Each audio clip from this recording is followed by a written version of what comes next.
वंदे मातरम। मैं हूं आपके साथ काजल ठाकुर। आप सभी का नेटवर्क 10 के खास कार्यक्रम चर्चा खास में स्वागत है। राष्ट्रपति के चुनाव के बाद अब निगाहें उपराष्ट्रपति के चुनाव को लेकर हैं। एनडीए ने जगदीप धनखड़ को उम्मीदवार बनाया है। उनके सामने मार्गरेट अल्वा विपक्ष की उम्मीदवार हैं, लेकिन उपराष्ट्रपति पद के लिए विपक्ष का समीकरण बिखरता हुआ नजर आ रहा है। साथ ही टीएमसी जिस तरह से अपनी कड़ी टिप्पणी के साथ में चुनाव से अलग हुई है, उसने एनडीए की राह को और आसान कर दिया है। साथ ही राजनीति में कई बदलावों का संकेत भी दे दिया है। निश्चित विपक्ष यहां पर अपने आप में उलझा हुआ है और यह साफ तौर पर नजर भी आ रहा है कि किस तरीके से विपक्ष यहां पर उलझा हुआ है, जिसका फायदा सीधे सीधे एनडीए के उम्मीदवार को मिल सकता है, क्योंकि बहुत सारे ऐसे तथ्य भी सामने आ चुके हैं। जगदीप धनखड़ को एनडीए की तरफ से उपराष्ट्रपति के लिए उम्मीदवार बनाया गया है और वहीं मार्गरेट अल्वा को विपक्ष की तरफ से उम्मीदवार बनाया गया है। उसके बाद भी विपक्ष पूरी तरह से बिखरा हुआ नजर आ रहा है।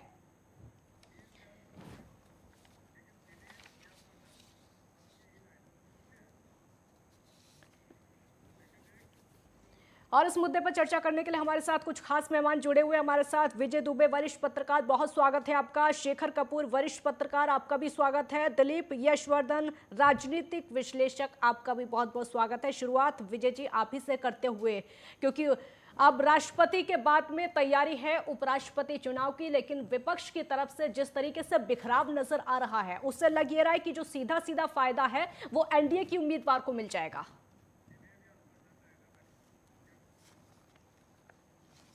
लगता आवाज नहीं पहुंच पा रही है। दिलीप जी, आवाज सुन पा रहे हैं? जी दिलीप जी, उपराष्ट्रपति चुनाव का इंतजार है, लेकिन जिस तरीके से विपक्ष बिखरा हुआ है उससे लग ये रहा है कि एनडीए को पूरा फायदा उसका मिल जाएगा, जो कि हमने राष्ट्रपति के चुनाव में भी देखा है। काजल जी, अगर सही मायनों में कहा जाए तो राष्ट्रपति के चुनाव का इंतजार नहीं है, राष्ट्रपति के चुनाव की औपचारिक घोषणा का इंतजार है। उपराष्ट्रपति कौन बनेगा ये सबको पता है, और जो एनडीए का कैंडिडेट है वो विनिंग पोजीशन में है, और उसके बहुत सारे फैक्टर्स हैं।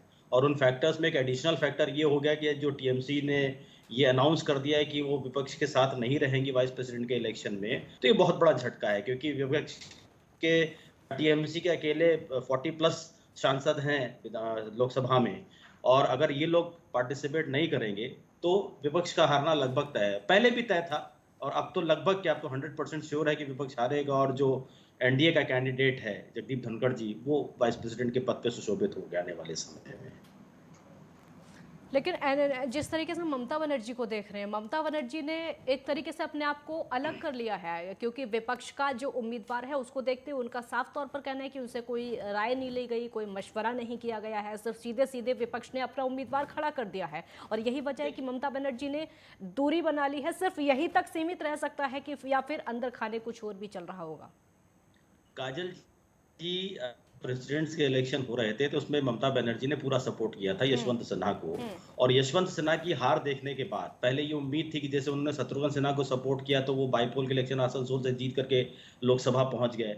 यही उम्मीद उन्होंने यशवंत सिन्हा पे लगाई थी, और यशवंत सिन्हा से उन्हें ये भी उम्मीद थी कि चूंकि वो पुराने भाजपाई हैं तो हो सकता है कि भाजपा के लोगों की तरफ से कुछ क्रॉस वोटिंग यूपीए के फेवर में हो जाती है, यशवंत सिन्हा के फेवर में हो जाती, लेकिन वो हुआ नहीं। तो अब ये टीएमसी की एक बहुत ही प्रूडेंट स्टेप है कि उन्होंने अपने आप को पूरा के पूरा इलेक्शन से ही बाहर कर दिया, और ऑफिशियल डिक्लेरेशन कर दिया कि वो अब इस इलेक्शन में पार्ट नहीं लेंगे, ताकि वो किसी तरह की कोई बुराई का हिस्सा ना बनने पाए। विपक्ष का उम्मीदवार है और उधर उधर सामने एनडीए है। एनडीए को इसका पूरा फायदा मिल सकता है। बहुत सारे इसके ऐसे फैक्ट हैं जो कि हमने देखा है। हमने राष्ट्रपति के चुनाव में देखा था कि विपक्षी पार्टियों के बहुत सारे नेता थे जिन्होंने द्रौपदी मुर्मू को सपोर्ट किया। यहाँ तक कि उत्तराखंड में तो ये हो गया था कि कांग्रेस के एक विधायक ने भी उनको सपोर्ट किया, वोट दिया। हालांकि उसकी अभी जांच चल रही है, कांग्रेस उसकी जांच चलवा रही है, लेकिन जिस तरीके की क्रॉस वोटिंग हुई है, डर अभी भी विपक्ष को उसका है। देखिए, विपक्ष के फेवर में अगर क्रॉस वोटिंग होती भी है, जैसे कि उम्मीद कर रही थी आने वाले इलेक्शन में कर रही है, पहली बात तो क्रॉस वोटिंग होगी नहीं विपक्ष यानी कि यूपीए के फेवर में, और अगर क्रॉस वोटिंग होती भी है तो कितनी होगी? जब यशवंत सिन्हा जो पुराने भाजपाई थे, उनकी वजह से भाजपा के लोगों ने उनको वोट नहीं दिया, तो जो जो मार्गरेट अल्वा जी हैं, इनके फेवर में कैसे दे देगा? ये अगर विपक्ष उम्मीद लगा भी रहा है तो ये उम्मीद गलत है और सिर्फ एक स्टेटमेंट है।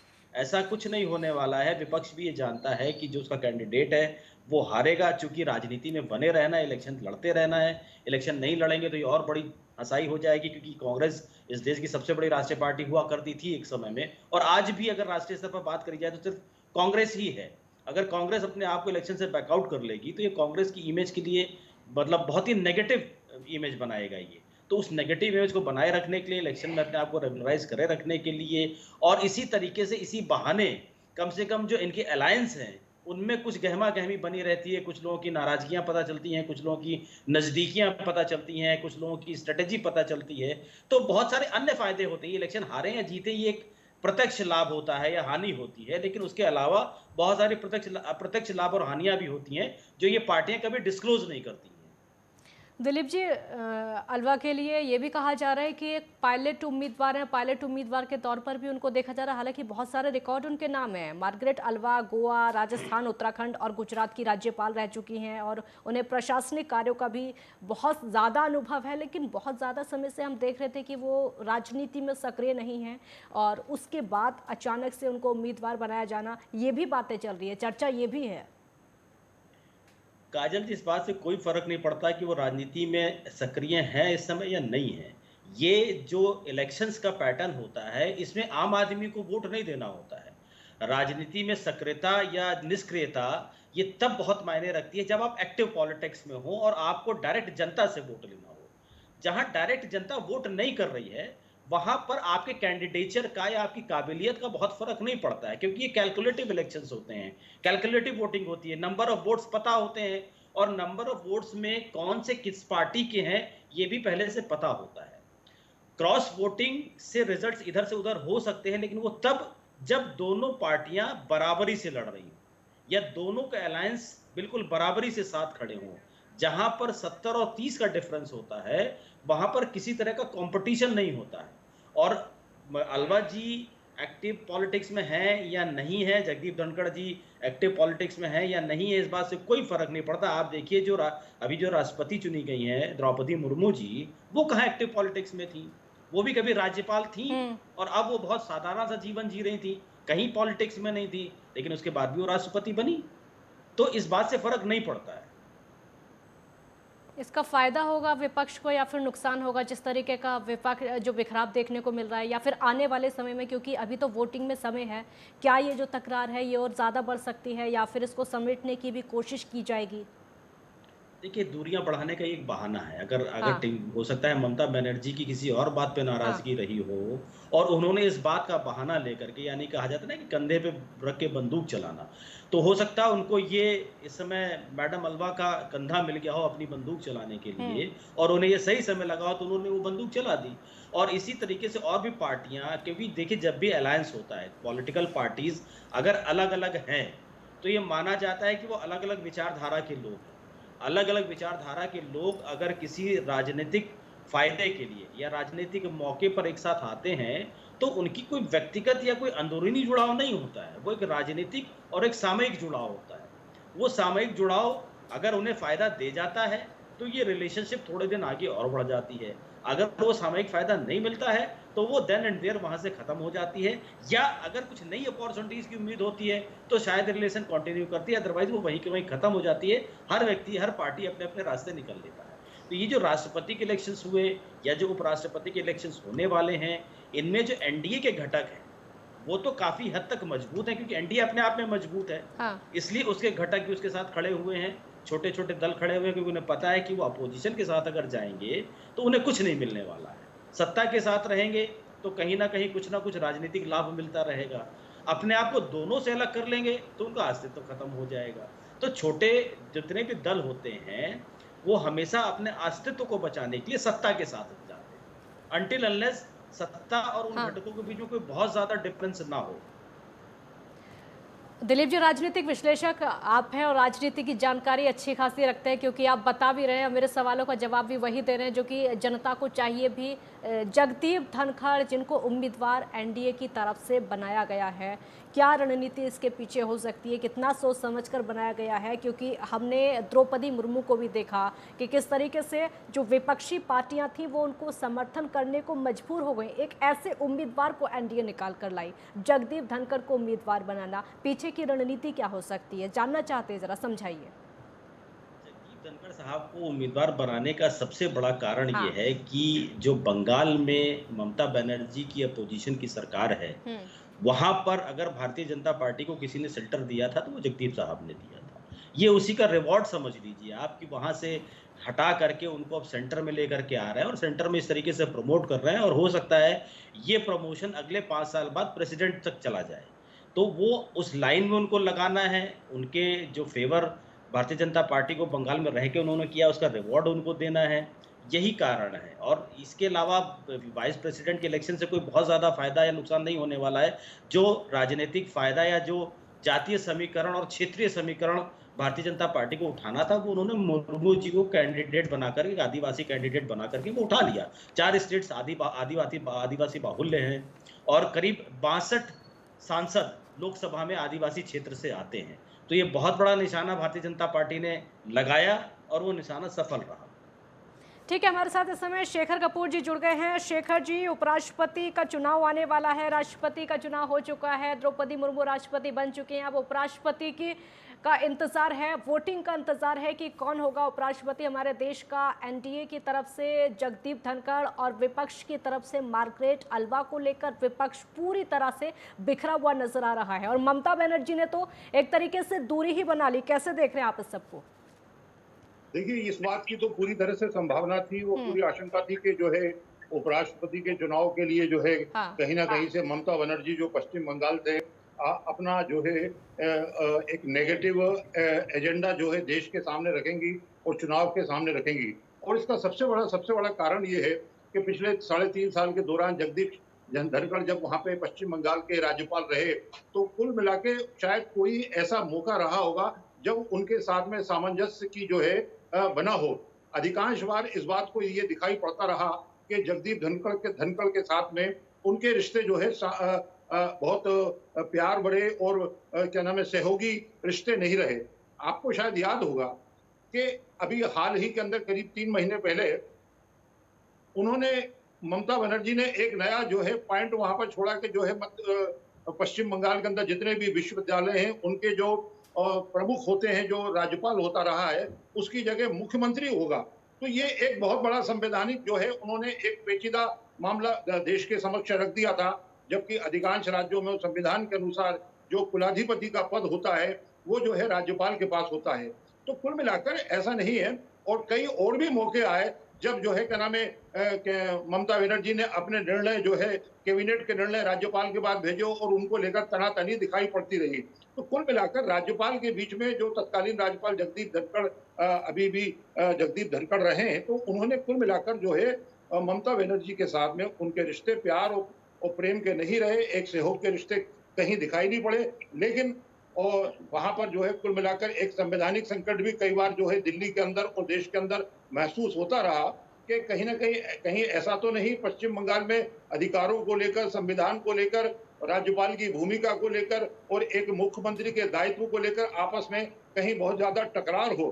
तो ऐसा नहीं बन पाया, लेकिन ये देश के सामने पूरी तरह से ये दिखाई पड़ता रहा कि दोनों के बीच में एक जो है रिश्तों की जो है बुनियाद जो है बहुत कमजोर है। वहां पर उनके बीच में लोकतांत्रिक व्यवस्था जो होनी चाहिए थी, जो संविधान की रक्षा वाला मुद्दा होना चाहिए था, वो कहीं ना कहीं से कमी दिखाई पड़ी। और यही बात और जिसकी हम लोगों को आशंका थी कि जो है टीएमसी ने जो है पश्चिम बंगाल के अंदर इस प्रकार से उपराष्ट्रपति के चुनावों में सिर्फ इसलिए खड़े रहने से अपने वोटिंग के मामले के अंदर, अपने सांसदों के मामले के अंदर सिर्फ इसलिए अपने हाथ पीछे खींच लिए कि उनके सामने एक ऐसा परंपरागत प्रतिद्वंदी उनको दिखाई पड़ा जो जगदीप धनखड़ के रूप में है, उपराष्ट्रपति के रूप में जो चुनाव लड़ने जा रहे हैं। तो कुल मिलाकर ये एक अच्छी व्यवस्था नहीं है। मेरा तो मानना ये है कि एक शेखर जी, इसी पर आपसे मेरा एक और सवाल होगा कि ये जो टकराव की स्थिति है, क्योंकि हमेशा से हम पश्चिम बंगाल में देखते आए हैं टकराव वहां पर ममता बनर्जी और जगदीप धनखड़ के बीच है, मतलब मुख्यमंत्री और राज्यपाल के बीच में हमेशा से वहां पर टकराव होता आया है, चाहे वो आगजनी का मुद्दा हो या फिर पत्थरबाजी का मुद्दा हो या फिर जो टीएमसी के और बीजेपी के नेता आपस में वहां पर कई बार भिड़े हैं उसका मुद्दा हो, आपस में दोनों में ही टकराव हुआ है। क्या उस वजह से ममता बनर्जी पीछे हट गई हैं इस चुनाव से या फिर इसके पीछे कोई और भी वजह हो सकती है? क्योंकि एक तरीके से विपक्ष से दूरी बना लेना शायद कुछ और भी हो सकता है, इसके पीछे उनके दिमाग में राजनीति कुछ और चल रही हो। देखिए काजल जी, मैं कुल मिलाकर इस मामले के अंदर आपने जिन जिन मुद्दों को सामने रखा है देश के समक्ष अपने टीवी के माध्यम से, हम्म। कुल मिलाकर उसके अंदर सिर्फ सिर्फ यही मुद्दा नहीं बल्कि कई और भी विषय रहे। बहुत सारे मुद्दे, हाँ। जैसे कि पश्चिम बंगाल के अंदर, हम्म। जैसे कि पश्चिम बंगाल में घुसपैठियों का मामला, रोहिंग्या मुसलमानों का मामला, हम्म। बांग्लादेश की बॉर्डर, ये सारे ऐसे विषय रहे जहां पर जो है पश्चिम बंगाल सरकार हाँ। कहीं ना कहीं से नरमी बरतती रही और जो है राज्यपाल की भूमिका में राज्यपाल उनको सावधान करते रहे, उनको जो है अपने अधिकारों का उपयोग करने के लिए उन्होंने राज्यपाल ने कहा, और जिसको लेकर उनके बीच में तकरार होती रही। कई बार तो ऐसे भी मौके आए कि राज्यपाल जिन समारोह के अंदर थे और जहां पर जो है ममता बनर्जी को भी उपस्थित होना चाहिए था, तो दोनों जो है एक राज्यपाल और एक मुख्यमंत्री आमने सामने नहीं आए। कई बार ही ऐसी चीजें दिखाई पड़ी। तो कुल मिलाकर वहां पर जो है पश्चिम बंगाल के रूप में जगदीप धनखड़ के बीच में और क्या नाम है ममता बनर्जी के बीच में एक ऐसा भी दिखाई पड़ता रहा है कि पर्सनल द्वेष, पर्सनल ईर्ष्या या पर्सनल मार्काट जैसी स्थिति कहीं ना कहीं से उनके बीच में उत्पन्न हो चुकी थी। तो ये एक सबसे बड़ी बात है। आपकी बात का जवाब गुंजन। दिलीप जी, आपसे मेरा सवाल होगा, ममता बनर्जी का पीछे हट जाना आपके हिसाब से क्या हो सकता है? देखिए, पॉलिटिक्स में बहुत चीज़ों का कोई मायने नहीं होता है और बहुत छोटी-छोटी चीज़ों के बहुत बड़े-बड़े मायने हो सकते हैं। इधर अभी जो एज़ ऑफ नाउ जो स्टेप है, वो सिर्फ़ इसी कारण से है कि हालाँकि जगदीप धनखड़ जी के खिलाफ इनको मजबूती से खड़े होना चाहिए था, लेकिन ममता बनर्जी ये समझ चुकी हैं कि प्रेसिडेंट इलेक्शन की तरह वाइस प्रेसिडेंट का इलेक्शन भी विपक्ष के खाते में जाने वाला नहीं है। हाँ। और अपने आप को बहुत समझदारी के साथ उन्होंने, या यूँ कह लीजिए कि ज़्यादा दुश्मनी और ना मोल लेने के इरादे से उन्होंने अपने आप को बैक आउट कर लिया है। शेखर जी, ज़्यादा दुश्मनी ना लेने की वजह से शायद उन्होंने अपने आप बैकआउट कर लिया है, या फिर इसके पीछे और भी बहुत सारी वजह हो सकती है। लेकिन अब सवाल ये है विपक्ष के बिखराव को लेकर। बिखराव हालांकि हम पहले से देख रहे हैं, चाहे वो राष्ट्रपति चुनाव की बात हो या फिर अब मार्गरेट अल्वा को लेकर बात हो, बिखराव जो है वो लगातार बढ़ता चला जा रहा है। इसका फायदा जो है शायद एनडीए को मिल सकता है। नहीं, देखिए ये तो हम लोगों को पूरी इस बात की पूरी संभावना थी और राजनीतिक क्षेत्र के अंदर पूरा हम लोग ये महसूस कर रहे थे कि जब जगदीप धनखड़ का नाम सामने आया तो ये लगा कि कहीं ना कहीं से पश्चिम बंगाल के अंदर जो है हाँ। एक ऐसा विरोध का स्वर आरंभ होगा जो टीएमसी के माध्यम से देश को दिखाई पड़ेगा। आप सबसे बड़ी बात तो ये भी एक रही है, देश के अंदर ममता बनर्जी ने ये भी संदेश देने की कोशिश करी है कि जब उपराष्ट्रपति के रूप में मार्गरेट अल्वा के नाम की सहमति देश के अंदर कांग्रेस के और एनसीपी के माध्यम से बन रही थी, तो ममता बनर्जी ने ये सवाल पैदा किया था कि इस मामले के अंदर उनके साथ में राय नहीं ली गई, और जब राय नहीं ली गई तो उन्होंने अपने हाथ जो है इस चुनाव के अंदर अपने सांसदों के माध्यम से जो वोटिंग वाले मामला था वो हाथ खींच लिए। तो कुल मिलाकर ममता बनर्जी ने इस वक्त जो है दो स्तर पर, मैं ये महसूस करता हूं कि दो स्तर पर उन्होंने राजनीति खेली है या राजनीतिक पत्ते खेले हैं कि एक तरफ तो उन्होंने एनसीपी और कांग्रेस को ये संदेश दे दिया कि आप मेरे बिना, मेरी जानकारी के बिना, मेरे कंसल्टेशन के बिना कोई भी जो है विपक्ष के जब आप निर्णय लेते हैं तो उसके अंदर हमको भी शामिल करना पड़ेगा, हमारी सहमति लेनी पड़ेगी। दूसरी तरफ उन्होंने जो है इस बात को जो 3.5 साल का 4 साल का उनका जो संघर्ष चला रहा था जगदीप धनखड़ के साथ में, साइलेंट उसको हम साइलेंट संघर्ष, साइलेंट वॉर भी नहीं कह सकते, वो तो ओपन था। कुल मिलाकर दो मोर्चों के ऊपर ममता बनर्जी ने जो है मोर्चा खोला है। एक तरफ उन्होंने विपक्षियों को भी जो अपना रास्ता दिखाया, उनको आंख दिखाई है। दूसरी तरफ केंद्र सरकार के जो संवैधानिक व्यवस्था में जिसके अंदर उनको बड़ा एक मैच्योरिटी का परिचय देना चाहिए था, जिनको उसका परिचय उन्होंने नहीं दिया है।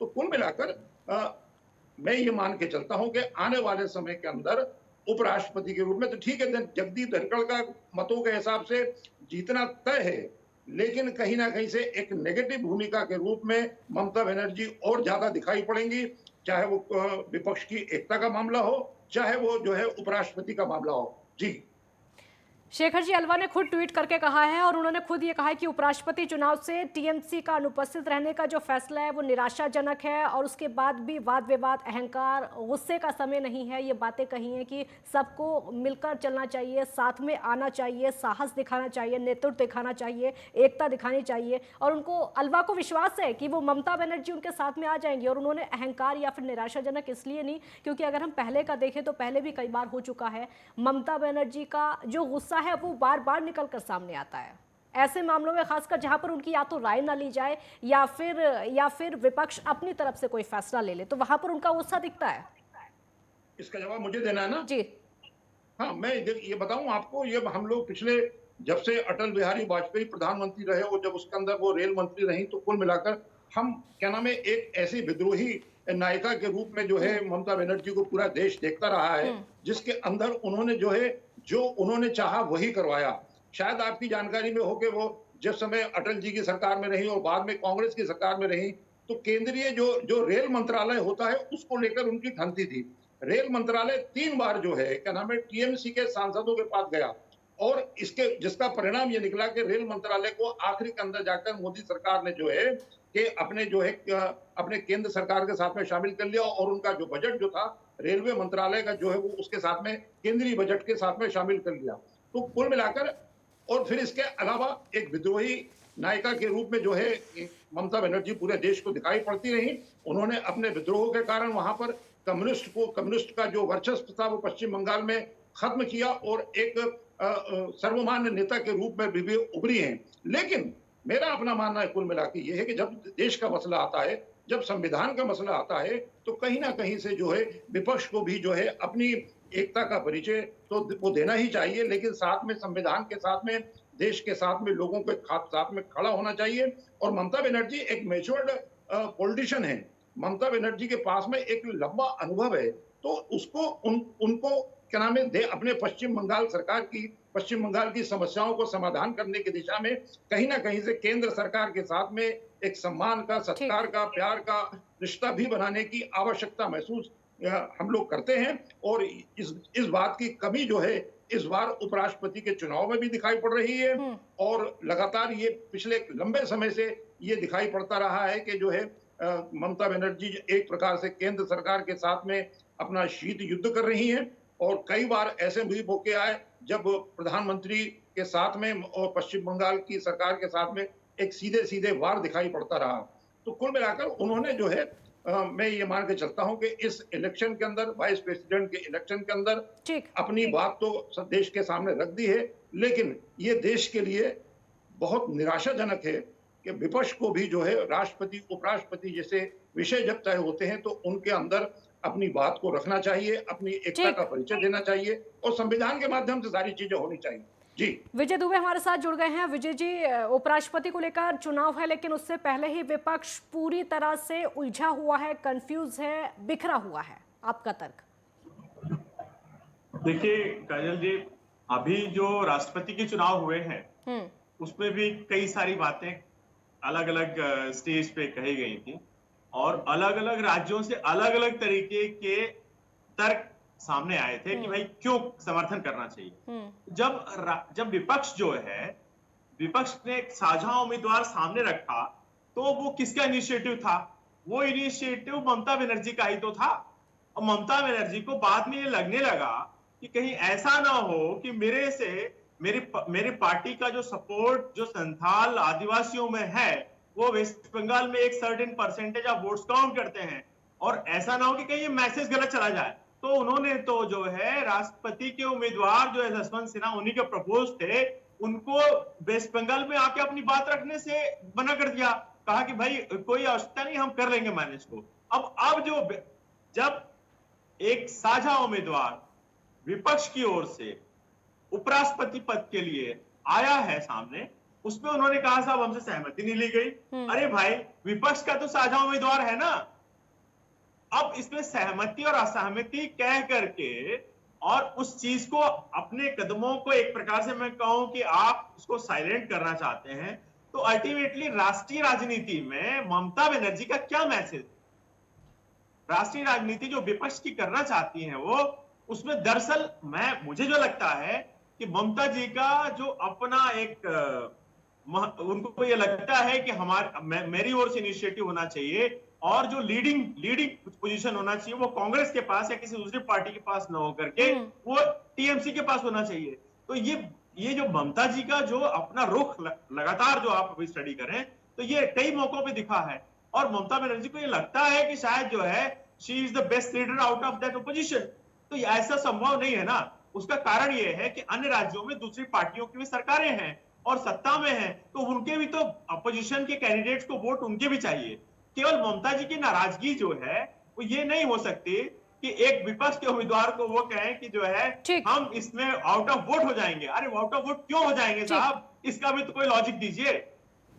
आप कमजोर कर रहे हैं विपक्ष को। एक सीधा समय की कमी है। ठीक समय की कमी है। बहुत शुक्रिया आप सभी का हमारे साथ जुड़ने के लिए। समय की कमी है, बहुत बहुत शुक्रिया। तो आमतौर पर अच्छा यही होता है कि राष्ट्रपति के चयन में भी सत्ता विपक्ष में सहमति बनती है। एक बार फिर से ये चुनाव संख्या खेल में एनडीए के पक्ष में जाता हुआ दिखाई दे रहा है। ममता बनर्जी ने जिस तरीके से चुनाव से अपनी पार्टी के दूर रहने की बात कही है, उससे विपक्ष का बिखराव साफ नजर आ रहा है। धनखड़ और अलवा दोनों पुराने अनुभवी नेता हैं। भारतीय लोकतंत्र में राज्यसभा के संचालन के लिए जिस नेतृत्व की जरूरत रहती है उसमें दोनों ही खड़े उतरने की बात सामने आती है। लेकिन जिस तरीके की ममता बनर्जी के बयान सामने आ रहे हैं, उससे लगता यह है कि विपक्ष पूरी तरह से बिखरा हुआ है। फिलहाल इतना ही। आप देखते रहिए नेटवर्क 10। जय हिंद।